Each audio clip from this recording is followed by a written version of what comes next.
الحمد لله رب العالمين وبه نستعين على أمور الدنيا والدين والعاقبة للمتقين لا عدوان إلا على الظالمين أشهد أن لا إله إلا الله وحده لا شريك له وأشهد أن محمدا عبده ورسوله صلى الله عليه وسلم لا نبي بعد اللهم صل وسلم وبارك على محمد وعلى آله وأصحابه ومن تبعهم بإحسان إلى يوم الدين. وقال الله تعالى في القرآن الكريم: أعوذ بالله من الشيطان الرجيم. يا أيها الذين آمنوا اتقوا الله حق تقاته ولا تموتن إلا وأنتم مسلمون. وقال أيضا: يا أيها الناس اتقوا ربكم الذي خلقكم من نفس واحدة وخلق منها زوجها وبث منهما رجالا كثيرا ونساء واتقوا الله الذي تساءلون به والأرحام إن الله كان عليكم رقيبا. وقال في الآية الأخرى: يا أيها الذين آمنوا اتقوا الله وقولوا قولا سديدا يصلح لكم أعمالكم ويغفر لكم ذنوبكم ومن يطع الله ورسوله فقد فاز فوزا عظيما. أما بعد فإن خير الحديث كتاب الله وإن خير الهدي هدي محمد صلى الله عليه وسلم وشر الأمور محدثاتها وكل محدثة بدعة وكل بدعة ضلالة وكل ضلالة في النار. Hadirin jamaah salat Jumat rahimakumullah.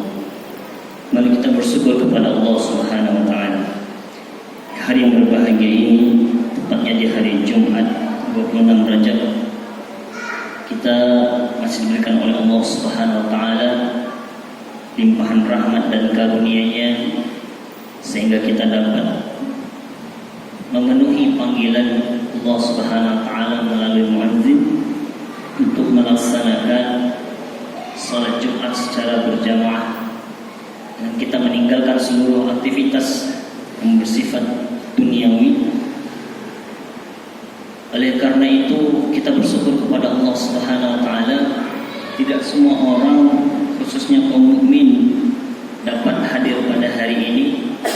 Maka kita adalah orang-orang yang dipilih oleh Allah Subhanahu wa taala, sehingga juga kita dapat berkesempatan hadir sebelum khatib naik mimbar, dan itu merupakan adalah sunnah dari Rasulullah SAW.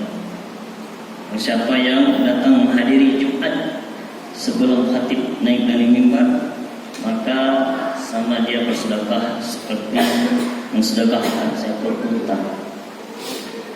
Hadirin jamaah salat Jumat rahimakumullah, bersalawat pada Nabi Muhammad SAW, Sayyidul Anbiya wal Mursalin, yang telah berjuang membawa umat dulu jauh dari peradaban penuh dengan kriminal, nilai sosial yang tidak baik, berubah statusnya menjadi khair ummah.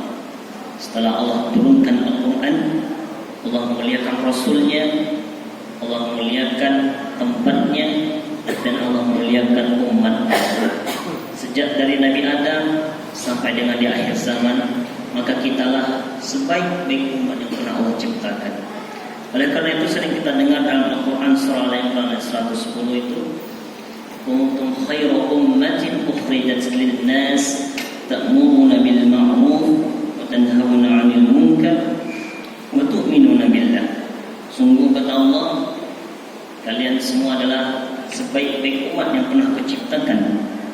Sejak dari Nabi Adam pada akhir zaman, maka kita adalah sebaik umat, baik itu dari risalahnya, kesempurnaan kitabnya, kemudian tata cara beribadahnya, akidahnya, semuanya dilengkapi pada eranya masa Rasulullah SAW. Walaupun Nabi SAW pun telah wafat, maka ajarannya tidak begitu hanya berhenti. Maka diwariskanlah ilmu Rasulullah SAW kepada para ulama. Al-ulama warasatul anbiya. Yang diwariskan oleh nabi-nabi dan rasul terdahulu bukanlah berupa harta emas dan perak, namun yang diwariskan adalah ilmu pengetahuan. Hadirin jamaah salat Jumat rahimakumullah. Izinkanlah khatib berwasiat khususnya dari khatib sendiri dan para jamaah dan agar senantiasa kita saling mengingatkan untuk meningkatkan nilai ketakwaan kita kepada Allah Subhanahu wa taala. Karena jamaah rahimakumullah, tidak ada bekal kelak yang akan kita peroleh. Bahkan rumah yang mewah, emas yang banyak, perkebunan, bisnis yang sangat maju kita miliki pada hari ini, itu semua tidak bisa kita bawa. Tapi bagaimana caranya perolehan ini semua? Apakah status kita, profesi kita, kekayaan kita bisa kita jalankan dan kita kekalkan dengan menginfakkan di jalan Allah Subhanahu wa taala? Maka itulah disebut dengan takwa. Quran surah Al-Baqarah 189. Wa tazawwadu wa ma taf'alu min khairi ya'lamu Allah. Apapun perbuatan yang kau lakukan, Allah pasti mengetahui. Wa tazawwadu, maka teruslah berbekal. Fa inna khairaz zadi taqwa. Sebaik-baik bekal adalah nilai ketakwaan. Para ulama Nabi Rasulullah SAW setiap hari, bahkan setiap ta'limnya selalu mengingatkan, tingkatkan takwa. Maka inilah sebaik-baik bekal kita untuk kita bawakan dan kita pertanggungjawabkan di hadapan Allah Subhanahu wa taala. Hadirin jamaah salat Jumat rahimakumullah. Untuk tausiah kita, khutbah kita pada Jumat kali ini, mari kita bacakan satu hadis dari Nabi sallallahu alaihi wasallam. Nanti pelaksanaan dan caranya bisa kita lihat terdapat dalam Quran surah Al-Mu'minun, surah yang ke-23. Rasulullah SAW pernah bersabda, yang dirawikan oleh salah satu sahabat terbaik yang bernama adalah Abdurrahman bin Sakhar, gelarnya adalah Abu Hurairah. Kita mengetahui jamaah rahimakumullah, Abdurrahman bin Sakhar ataupun Abu Hurairah adalah sahabat Nabi yang masuk Islam kurang lebih 3 tahun sebelum Nabi wafat. Umur Nabi sudah sepuh kurang lebih 60 tahun. Abu Hurairah yang datang dari negeri Persia menyatakan syahadat, mengetahui pernah membaca kitab ada sosok Nabi dan Rasul di kota Mekah. Maka yang mendatangi langsung menjumpai Rasulullah SAW, belum berbicara langsung bersyahadat kepada Rasulullah SAW. Maka jamaah rahimakumullah, ini salah satu pelajaran bagi kita bahwasanya walaupun Abu Hurairah masuk Islam 3 tahun sebelum Nabi wafat, tapi Abu Hurairah adalah salah satu perawi hadis yang paling terbanyak ilmu dari Rasulullah SAW. Karena Abu Hurairah merasa malu dengan para sahabat yang lainnya. Sahabat yang lainnya telah belajar kepada Rasulullah, ada yang 10 tahun dan lebih daripada itu. Maka Abu Hurairah selama 3 tahun ini maksimal dia ikuti Rasulullah SAW, baik cara berjalannya, cara makannya, cara minumnya, cara mengisi, bagaimana majelis ta'lim dan lain sebagainya. Maka Abu Hurairah tidak mau ketinggalan dan dia ikuti Rasulullah SAW. Maka ia adalah perawi hadis yang paling terbanyak setelah Aisyah radhiyallahu anha. Artinya jamaah rahimakumullah, dalam mempelajari agama itu tidak ada kata terlambat dalam kita pada hari ini, kondisi apapun kita. Apakah kita baru mempelajari ataupun baru kita mendapatkan ilham dari Allah, apakah kita baru memahami satu ayat dari Allah, tidak ada kata terlambat. Selagi kita masih bisa bernafas, mari kita perdalami ilmu agama Allah Subhanahu wa taala. Karena itu akan menjadi sebagai hidayah kita, petunjuk bagi kita untuk menjalani kehidupan kita di muka bumi ini. Apa kata beliau? Rasulullah SAW qala, "Inna fil jannah mi'ata darajat, a'adaha Allah lil mujahidin fi sabilih." Sesungguhnya di surga itu ada 100 derajat. A'adaha Allah lil mujahidin, Allah sediakan, berikan kepada orang-orang kalangan mujahid fi sabilih. Kullu darajataini ma bainahuma kama bainas samai wal ardh.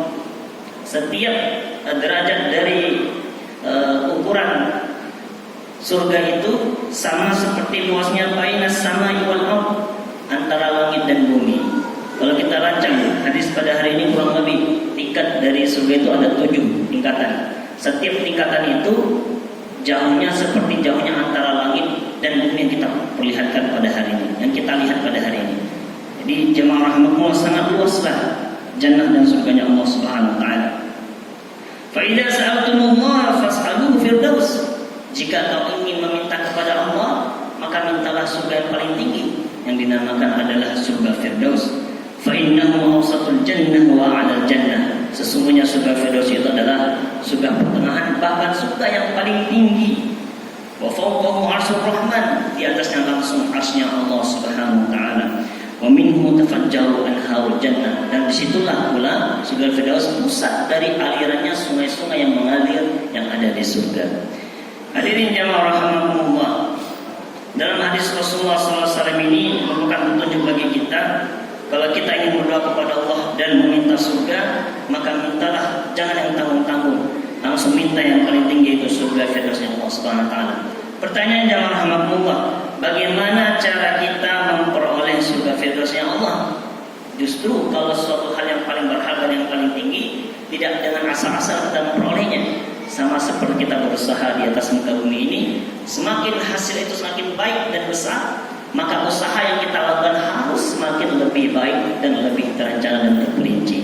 Maka dengan kasih sayang Allah kepada umat Nabi Muhammad SAW, melalui Al-Quran Al-Karim, Allah tulislah terdapat dalam surah Al-Mu'minun dari ayat 1 dengan ayat 10-nya. Allah Subhanahu wa taala berfirman, "A'udzu billahi minasyaitonir rajim. Bismillahirrahmanirrahim. Qad aflahal mu'minun." Sungguh, kata Allah, sangat beruntunglah, sangat sukseslah, sangat bahagialah bagi kalangan orang-orang al-mu'minun. Jamaah rahmatullah, sedikit kita pelajari bahasa Al-Quran dari ilmu Al-Quran yang pernah kita pelajari. Kalau di dalam Al-Quran kita melihat ada kalimat qad, itu untuk menunjukkan adalah berupa konfirmasi ataupun berupa penekanan bagi siapa yang membacanya. Kata Allah, sungguh qad, bagi kalian yang mungkin belum mempercayai, aku akan berikan informasi ini, maka simaklah dengan baik-baik. Itu makna dari kata qad. Kemudian kata yang kedua adalah aflaha. Aflaha berasal dari kata falah, yang berarti kalau diterjemahan adalah kemenangan. Kalau kita kaji jamaah rahmatullah, ada 3 dalam bahasa Arab yang akan maknanya dengan kata senang dan bahagia. Kalau biasanya senang itu hanya di dunia saja, maka nama bahasa Arabnya adalah farah. Farihina bima atahumullah, sama seperti Allah memberikan kesenangan dan rezeki pada orang telah meninggal dunia di kubur. Kalau kita mendapatkan kenikmatan ada di surga, di dunia kita tidak mendapat kenikmatan, maka dalam bahasa Arab namanya adalah fauzan. Faqad faza fauzan 'azima, seperti yang kita bacakan di al-khutbah tadi. Tetapi kalau kebahagiaan itu kita peroleh di dunia dan juga di akhirat, maka kalimatnya menggunakan kalimat falah namanya. Berubah bentuknya menjadi ismu tafdil superlatif aflaha. Kata Allah, qad aflaha. Sungguh sangat bahagialah, sangat sukseslah bagi mereka orang di dunia dan juga orang akan menang di akhirat. Siapa itu mereka? Qad aflahal mu'minun, yang betul keimanannya di jiwanya. Jamaah rahimakumullah, yang Allah himbau adalah orang-orang yang memiliki iman yang kuat di dalam jiwanya, bukan hanya sekedar iman biasa. Karena di Al-Quran ada panggilan ya ayyuhalladzina amanu, orang yang memiliki standar imannya. Ada juga himbauan alladzina yu'minu, orang yang konsisten imannya. Kalau imannya itu kuat di hatinya, tidak bisa digoyang, maka dalam bahasa Al-Quran namanya al-mu'minun. Makanya untuk memperoleh surga Firdausnya Allah, bukan kalimat amanu ataupun yu'minu, tetapi menggunakan kalimat qad aflahal mu'minun. Contohnya jamaah rahmatullah, kalau satu hari dia tidak membaca Al-Quran, atau satu hari dia mungkin telat dalam melakukan sholat wajibnya, dia merasa rugi dalam hatinya, sangatlah rugi ketika dia telat. Maka itu adalah ciri orang-orang yang al-mu'minun. Kalau satu hari dia tidak melaksanakan sholat duha yang sunnah itu, tapi dia tetap merasa tidak ketenangan dalam jiwanya. Itulah ciri orang-orang al-mu'minun. Apa syaratnya kata Allah? Alladzina hum fi salatihim khashi'un, yaitu mereka yang khusyuk dalam salatnya.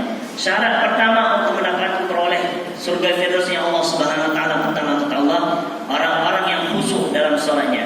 Sering kita dengar khusyuk kalimat dalam sehari-hari jemaah rahimakumullah, namun kita berikan contoh dalam Al-Quran 2 ayat saja untuk memperjelas kita makna dari khusyuk dalam salat itu, yaitu terdapat dalam surah Al-Baqarah di ayat yang 44 dan 45-nya. Allah Subhanahu wa taala berfirman, "Wasta'inu bis-sabri was-shalah."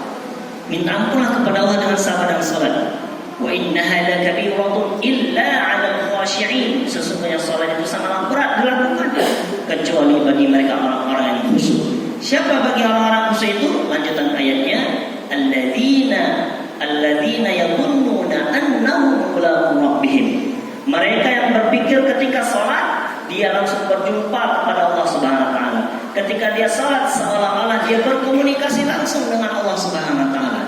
Itulah orang-orang yang betul-betul khusyuk dalam salatnya. Alladzina yadhunnuna annahum mulaqu rabbihim wa annahum ilaihi raji'un. Dan dia yakin bahwasanya itu adalah salat terakhir yang akan pernah dipersembahkan kepada Allah Subhanahu wa taala. Syarat khusyuk ada 2 di surah Al-Baqarah. Pertama, dia merasakan dekat dengan Allah, berkomunikasi. Yang kedua itu dia persembahkan yang terbaik kepada Allah Subhanahu wa taala karena takut dicabut nyawa seperti oleh Allah Subhanahu wa taala. Maka jemaah rahmatullah, kalau kita hari ini salat beranggapan bahasa besok kita akan ada salat lagi, pasti kita tidak akan khusyuk salat pada hari ini. Jadi bagaimana caranya ketika kita salat pada hari ini? Itu adalah salat terakhir kita kepada Allah, sehingga kita maksimalkan betul dalam salat kepada Allah Subhanahu wa taala. Mana khusyuk yang kedua terdapat dalam surah An-Nisa. Allah Subhanahu wa taala berfirman, "Ya ayyuhalladzina amanu la taqrabus salata wa antum sukara." Kata Allah, wahai orang-orang beriman, jangan engkau pernah dirikan salat sama sekali padahal engkau dalam keadaan mabuk, kata Allah. Apa maksudnya kata sukara di sini? Bukan mabuk karena minuman keras. Alladzi wa antum sukara hatta ta'lamu ma taqulun, itu maknanya. Sehingga engkau itu memahami apa yang engkau bacakan di dalam salatmu. Artinya jemaah rahmatullah, kalau kita pada hari ini salat belum memahami bacaan yang kita baca, bahkan artinya, maka sama seperti sukara kata Allah Subhanahu wa taala. Berarti sama seperti kita orang yang mabuk, hanya berbicara saja tapi tidak memahami apa yang dia bicarakan. Karena dalam hadis Rasulullah SAW, hadis qudsi, itu ketika kita membaca Al-Fatihah saja, Allah itu membalas, Alhamdulillahirabbil alamin, hamadani abdi, kata Allah. Ar-Rahmanir Rahim, asna alayya abdi, dibalas oleh Allah. Itulah bentuk tadiyatun yang kita berjumpa langsung kepada Allah Subhanahu wa taala. Di 2 ini adalah dalam surah An-Nisa tadi, dan juga dalam surah Al-Baqarah tadi, salah satu syarat khusyuk untuk memperoleh dalam salat kita. Syarat yang kedua kata Allah Subhanahu wa taala, walladzina hum 'anil lagwi mu'ridun. Mereka yang menghindari hal-hal yang tidak penting, membuat status yang tidak penting, membuat status yang hanya untuk mendapatkan viewer yang banyak, membuat hal-hal informasi hoax dan lain sebagainya, bermain, memperbanyak meluangkan waktu untuk hal-hal yang tidak penting. Maka ini sama seperti kita, orang-orang yang muridun, kata Allah. Kata Allah, jika ingin memperoleh surga firdaus, hindari hal yang tidak penting. Carilah waktu untuk berbanyak zikir kepada Allah Subhanahu wa taala. Walladzina hum lizakati fa'ilun.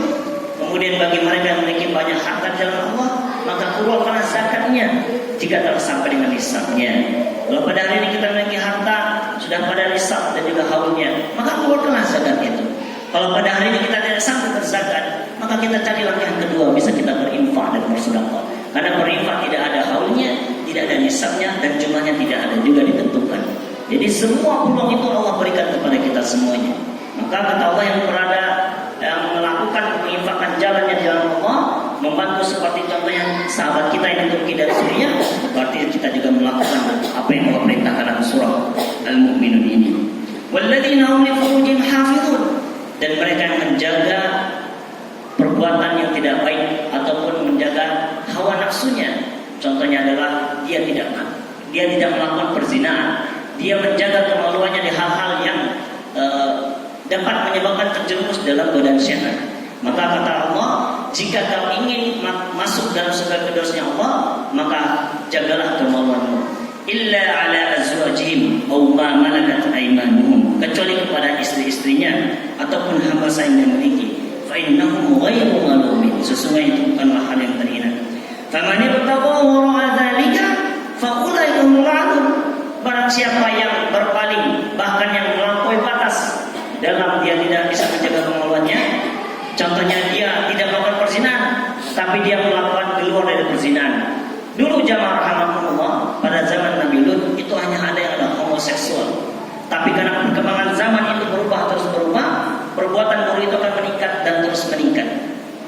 Dulu tidak ada namanya lesbian, pada hari ini ada lesbian.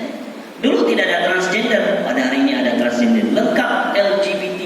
Padahal pada zaman Nabi Lut itu hanya ada homoseksual, tapi Allah balikkan negerinya sehingga tidak ada lagi tersisa di atasnya. Pada hari ini LGBT ada di negara manapun. Bahkan Allah masih kasih sayang, berikan kesempatan kepada mereka untuk bertaubat. Maka kata Allah, maka kita jangan pernah melampaui batas dan jaga betul ini, baik dari generasi kita, anak cucu kita, bahkan orang-orang terdekat dengan kita. Walladzina hum li amanatihim wa 'ahdihim ra'un, dan bagi mereka yang menjaga amanahnya dan tidak menyelewengkan, diangkat dari kepala desa, dia jaga amanahnya. Dia akan menjadi anggota dewan, dia jaga amanahnya. Dia akan menjadi pemimpin keluarga, dijaga amanah tersebut sesuai dengan kapasitasnya masing-masing. Maka kata Allah, kalau ingin masuk surga Firdaus, jagalah amanah yang terperoleh pada hari ini. Walladzina hum 'ala salatihim yuhafizun. Jamaah rahmatullah. Di awal syarat tadi adalah salatihim khashi'un. Di akhirnya adalah salatihim yuhafizun. Yang dari akhir ini adalah bentuk konsistensi dari orang yang menjaga sholatnya dari segi kuantitas atau jumlahnya. Kalau yang pertama tadi dari kekhusyuan atau dari segi kualitas kita beribadah, kalau yang di akhir ini adalah dari segi kuantitas kita menjaga sholat, sehingga kita yang 5 waktu ini saja itu bisa kita jaga betul sampai dengan sebelum kita meninggal, diwafatkan oleh Allah Subhanahu wa taala. Oleh karena itu jamaah rahmatullah, di akhir dari ayat 10 itu Allah sebutkan ulaika humul warithun, mereka lah orang-orang yang akan mewarisi. Apa yang diwarisi? Alladzina yarithuna al-firdaus hum fiha khalidun. 6 syarat yang Allah sebutkan, atau kurang lebih 7 dengan 1 larangan tadi, itu adalah syarat-syarat kita memperoleh surga firdausnya Allah Subhanahu wa taala. Hadirin jamaah rahmatullah, yang ingin kita sampaikan adalah bukan hanya dari hadis Rasulullah untuk memperoleh surga firdaus ataupun cara memperolehnya. Yang ingin kami sampaikan adalah kalau di kehidupan di dunia kita bisa mempersiapkan pendidikan kita dari TK bahkan S1, persiapkan untuk kebekalan kita nanti di akhirat dengan mengamalkan dan membuat program akhirat kita di surah Al-Mu'minun ini. Itulah pertanyaan jamaah rahmatullah. Jadi ini adalah masalah keimanan kita tentang Allah berikan tawaran, hei bagi kalian yang ingin bahagia kata Allah, bukan hanya di akhirat tapi di dunia juga. Makanya himbauannya adalah al-muflihun. Kalau pada hari ini kita memiliki harta yang banyak, belum tentu kita tenang. Kalau kita pada hari ini memiliki jabatan tinggi, belum tentu kita tenang. Untuk memperoleh hati yang tenang itu kita butuh jamaah rahmatullah adalah keimanan dan ketakwaan. Hanya keimanan dan ketakwaan. Makanya kalau kita lihat di undang-undang dasar kita itu di Indonesia, yang pertama menimbang itu pasti untuk meningkatkan keimanan dan ketakwaan. Pancasila kita ketuhanan yang Maha Esa, nomor 1 itu. Karena itulah dasar kita untuk menjadi seorang yang manusia yang paripurna, yang sempurna di mata Allah Subhanahu wa taala. Maka jamaah rahimakumullah, oleh karena itu marilah kita sama-sama berdoa kepada Allah Subhanahu wa taala seluruh ibadah yang kita lakukan, khususnya pada hari ini. Karena juga bulan ini jamaah rahimakumullah, kita masih di bulan Rajab, yang termasuk salah satu 4 bulan yang diharamkan oleh Allah Subhanahu wa taala di dalamnya melakukan perbuatan yang sia-sia, bahkan melakukan perbuatan dosa. Sebaliknya pada bulan Rajab ini, kalau kita melakukan amalan sunnah, bahkan itu dilipat gandakan oleh Allah Subhanahu wa taala yang terdapat dalam surah At-Taubah di ayat 36 itu. Hadirin jamaah rahimakumullah, mungkin hanya inilah wasiat dari khatib yang bisa sampaikan. Mudah-mudahan kita bisa memprogramkan diri kita untuk kebahagiaan kita, bukan hanya di akhirat tapi juga di dunia, dengan mengamalkan surah Al-Mu'minun, surah yang ke-23 dari ayat 1 dengan ayat 10-nya. Barakallahu fil Qur'anil Karim wa nafa'ani wa iyyakum bima fihi minal ayati wa dzikril hakim.